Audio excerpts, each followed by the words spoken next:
All right if you read God, reveal your Godhead. No, no, no, no. A miracle. Show us a miracle. Here's a miracle. Why? This hand. No, I don't mean that sort of miracle. I mean a proper miracle, like the loaves and the fishes. Yes, they were proper miracles. Ask answers in Genesis to name their top miracles, and this is what they give you. The parting of the Red Sea, Jesus coming back to life, and Jesus walking on water. Their conclusion. Natural explanations, in other words science, can't account for any of these miracles. But science also can't explain how Athena sprang fully armored from the head of Zeus. It can't explain how looking at Medusa's face turned people into stone. Maybe the problem is to science. Maybe it's the veracity of these ancient stories. So if these were proper miracles, how can we never see any of them today? Like the loaves and the fishes, or the miracle of Shadrach, Meshach, and Abednego, who were thrown into a fiery furnace and yet walked around inside the flames unharmed. Instead of raising Lazarus, I'll raise you a table. What? That table. 10 feet. Rise up. Slowly. Lonely. Rise up. 1 foot. 2. 3. 4. Slowly. Slowly. 5. 6. 7. 8. 9. 10. The table floats 10 feet in space. I think it's a bloody miracle. I once asked a Christian to give me an example of a modern-day miracle, and he said a sunset. Look, it's beautiful. A miracle of God's creation. But miracles are supposed to defy natural explanation. A sunset is a gaseous body of hydrogen fusing into helium under gravitational pressure, emitting white light which gets scattered in the atmosphere as the Earth rotates, so that we predominantly see the longer wavelength bands of the electromagnetic spectrum. Then we have the miracle of people surviving plane crashes and avalanches. And again, these have perfectly natural explanations. It would be a strange world indeed if people never survived air crashes and avalanches. And word to Pat Robertson, just calling fish oil a miracle doesn't make it any less of a commercial. The miracle of fish oil, man, we appreciate this. This book is available now. The Omega Zone, a miracle of thorax of high-dose fish oil. It's a bloody miracle. You have what? 14 patents on stuff. Yes. Never heard of anyone taking out patents on a miracle. So he spent a bit of time looking for a real miracle, like 3 men walking inside a fiery furnace. Then he found it. I asked a Catholic on me channel forum to give me the very best example of a miracle. And he said that's easy. The rosary miracle of Hiroshima. The what now? Surely I'd heard of the rosary miracle of Hiroshima, 8 Jesuits who survived the atomic bombing in 1945. Apparently it's famous in Catholic circles as one of the best examples of a modern-day miracle. Here's how it goes.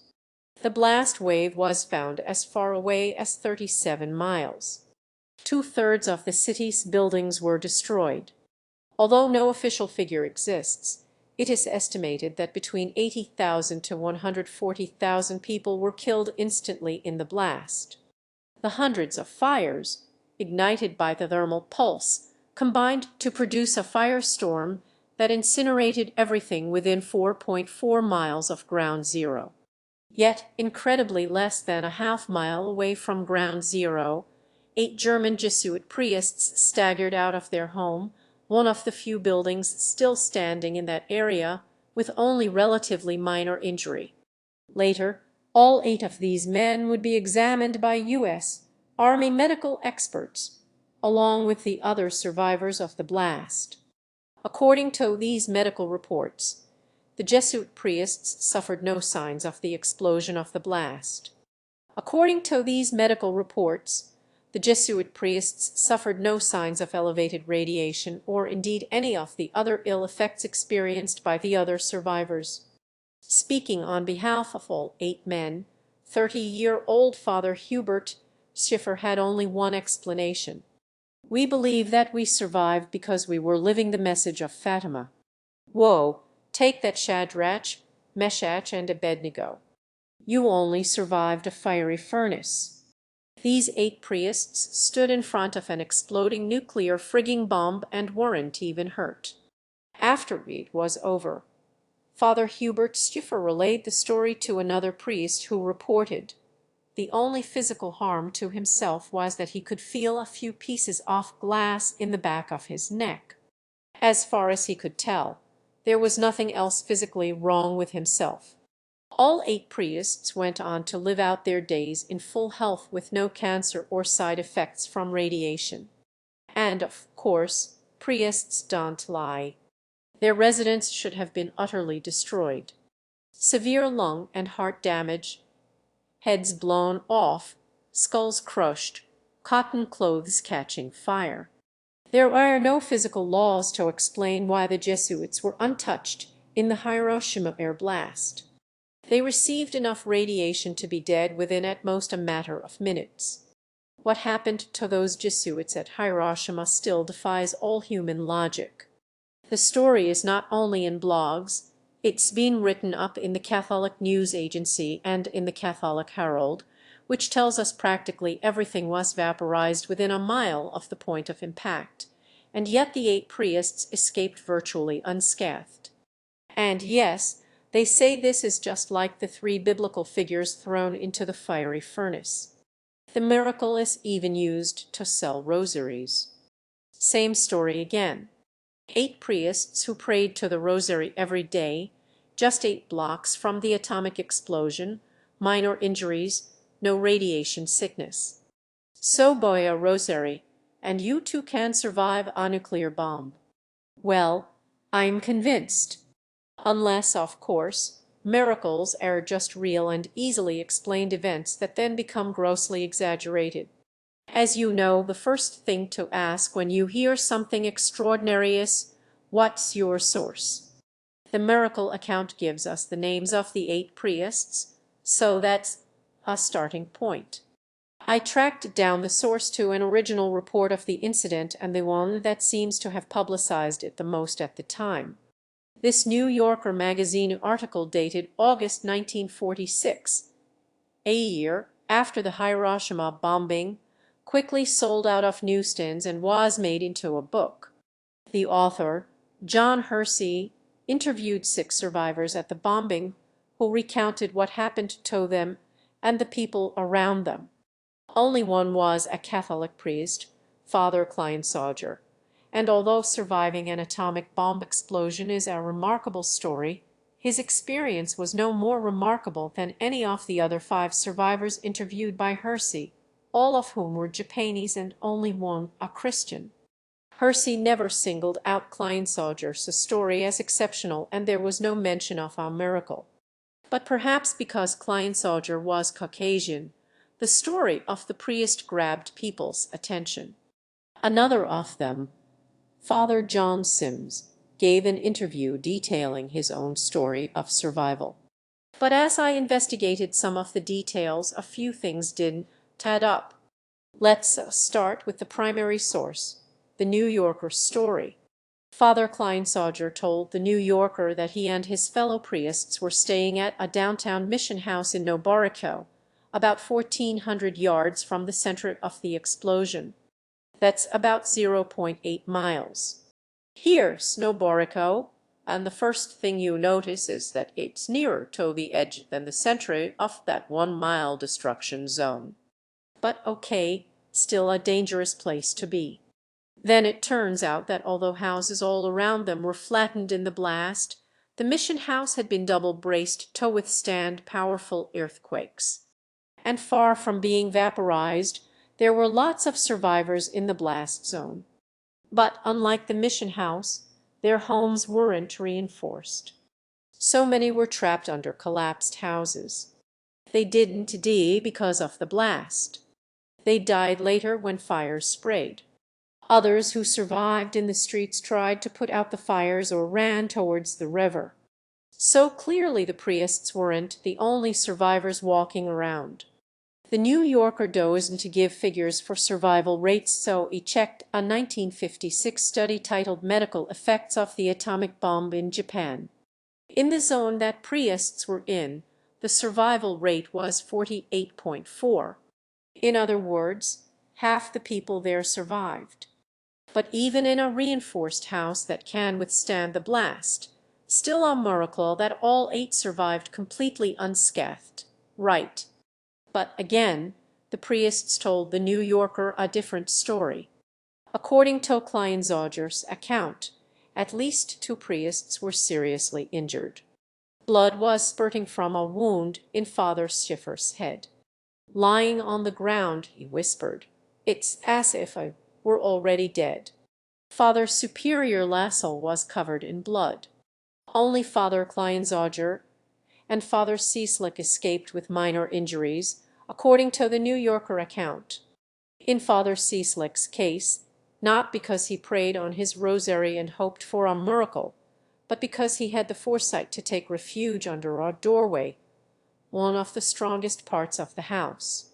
And the New Yorker account is corroborated by the priests themselves. According to a written account by Father John Sims, Father Schiffer is on the ground pale as a ghost. He has a deep incised wound behind the ear and has lost so much blood that we are concerned about his chances for survival.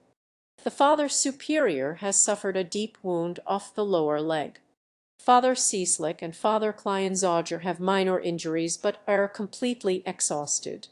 So that accounts for 4 of the priests. But what about the other 4? Well, the reason they weren't part of the New Yorker story is because they were in a separate building. We'll let the U.S. Army film about Father Sims tell that part of the story. Between Zero Point and the main building of the Novitiate of Jesuits.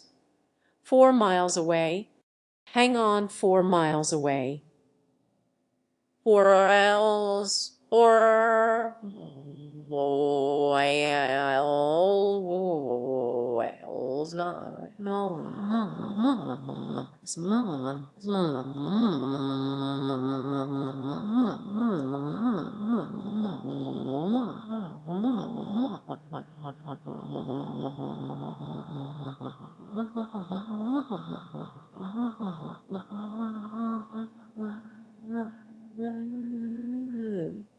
was a hill which served to lessen the intensity of the blast.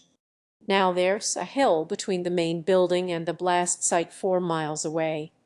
Yes, it turns out the other 4 priests weren't even in Hiroshima at the time the bomb was dropped. In his written account, Father Sims said the building was in Nagasuk, up a valley going into the mountains about 2 kilometers from the edge of the city. But there's soon hope left for this increasingly shaky miracle. What about the fact that the 4 priests escaped any kind of radiation sickness? The religious sources say they were examined by doctors hundreds of times. Problem is, none of the religious sources cites a single medical report to substantiate this, and the only medical examination I could find was of 2 of the priests, as reported by Father Sims. He tells a different story. Father Kleinzauger and Father Cieslik, who were near the center of the explosion but who did not suffer burns, became quite weak some 14 days after the explosion. The attending physician diagnosed it as leukopenia. Leukopenia is a decrease in the number of white blood cells, a classic symptom of radiation sickness. A retrospective by the New York Times reported in 1985 that Father Kleinzauger suffered from a classic case history of a bomb sickness.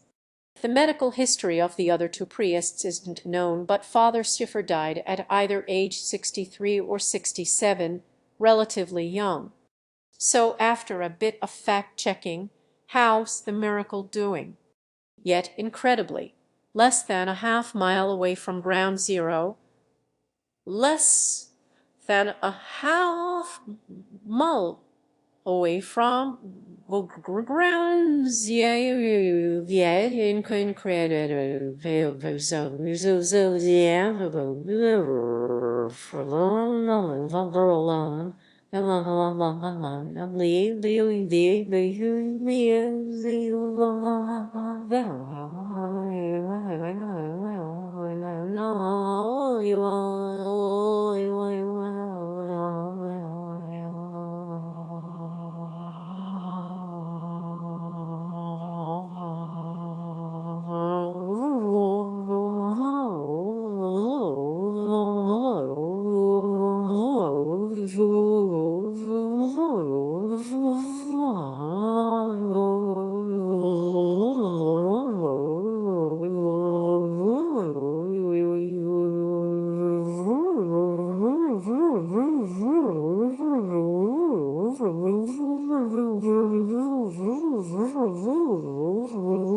More than half a mile away from Ground Zero, 8 German Jesuit priests, 4 German Jesuit priests, staggered out of their home, one of the few buildings still standing in that area because it had been double braced and reinforced, with only relatively minor injuries, 2 of them with severe injuries. According to these medical reports, the Jesuit priests suffered no signs of elevated radiation, or indeed any of the other ill effects experienced by the other survivors. At least 2 of the priests suffered radiation sickness and a third died in his mid-60s. Speaking on behalf of all 8 men, 30-year-old Father Hubert Schiffer had only one explanation. "We believe that we survived because we were living the message of Fatima.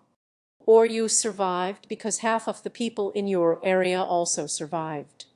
In fact, 2 of the priests fared even worse than 2,500 Japanese residents in the same damage zone who escaped injury. For some reason, these are not called miracles. So how do atheists explain this so-called miracle? Very easily, by simply checking the records, something we can't do with alleged miracles from the Bronze Age. The more interesting question is, how was this miracle fabricated out of something that's so well documented and easily fact-checked? In 1953, Father Schiffer wrote a booklet in which he linked his survival to praying with the rosary. He named the 4 priests involved and mentioned only that they were wounded. Then involved issues and only reasons involved.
23 years on, Schiffer gave an interview about the incident to Father Paul Ruger at the 1976 Eucharist Congress in Philadelphia. He attributed his survival not to the reinforcement of the house, but because we were living the message of Fatima. We lived and prayed the rosary daily in that home. And he downplayed his injuries even more. Now it was just a few pieces of glass in the back of his neck, and nothing else physically wrong. So the progression of this miracle is that we go from a priest who's on the ground pale as a ghost, whispering that he feels as if he's already dead, to one who's wounded, then nothing wrong except a fragment of glass, to completely unscathed. 'Tis but a scratch. A scratch. This is more than just debunking a silly myth.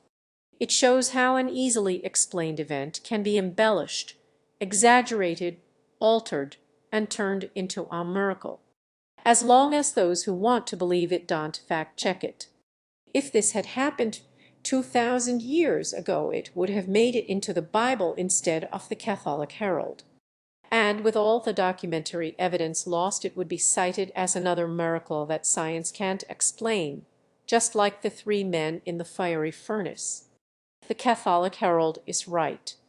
The story of the 8 priests surviving an atomic bomb explosion unscathed is exactly like the story of 3 men walking around in a fiery furnace. Get it? Few modern-day miracles have drawn bigger crowds than this recurring one.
It goes like this.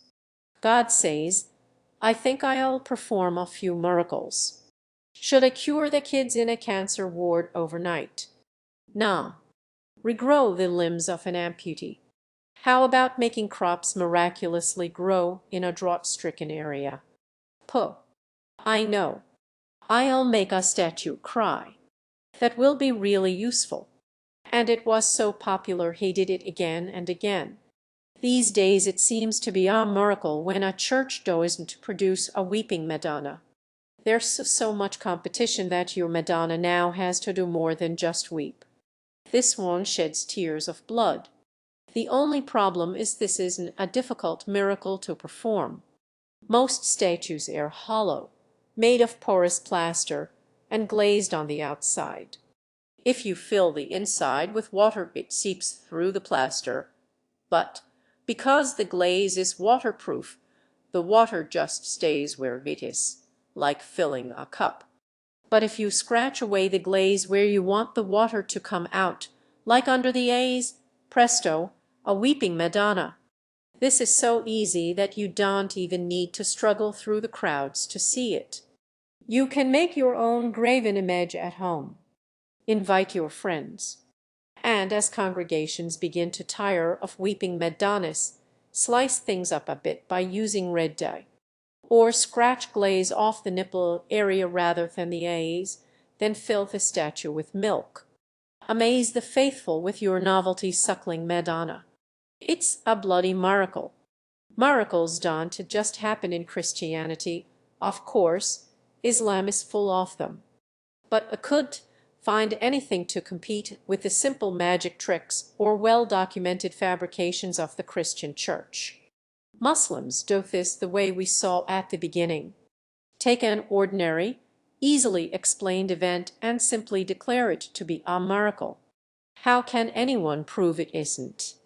All these supposed miracles came from a video called Top 10 Miracles. And what was their number one? This, I know, looks very ordinary, but Allah has written this name somewhere in this picture. Can you match the name to the geographical feature? Pause the video and give yourself 30 seconds to find it. Ok, time's up. According to the video, it's here. And this, remember, is the top miracle out of the top 10 miracles. My advice to Muslims is don't try to compete with Christians when it comes to finding symbols of your religion in natural patterns. You have to find this. All they have to do is find this. And believe that's so easy, they see it everywhere. Laminin protein molecule. It looks just like this. They still don't give a flying F, do they? The perfect shape of the cross of our Lord Jesus Christ. Nah, even I can spot a couple of very obvious crosses right here. But that's because you can find pretty much anything you want to find in this picture, including the golden arches of our Lord and Savior, Ronald McDonald. It didn't rise, there it is. Tuck us all. Believe. Did you see it, doctor? No. Into me galvanized pressure cooker. There's no miracle. Poor God. He just can't get a break in this cynical fact-checking scientific age. The nearest thing we have to miracles these days are magic tricks, and they re far more astonishing than weeping statues and squiggles in the sand.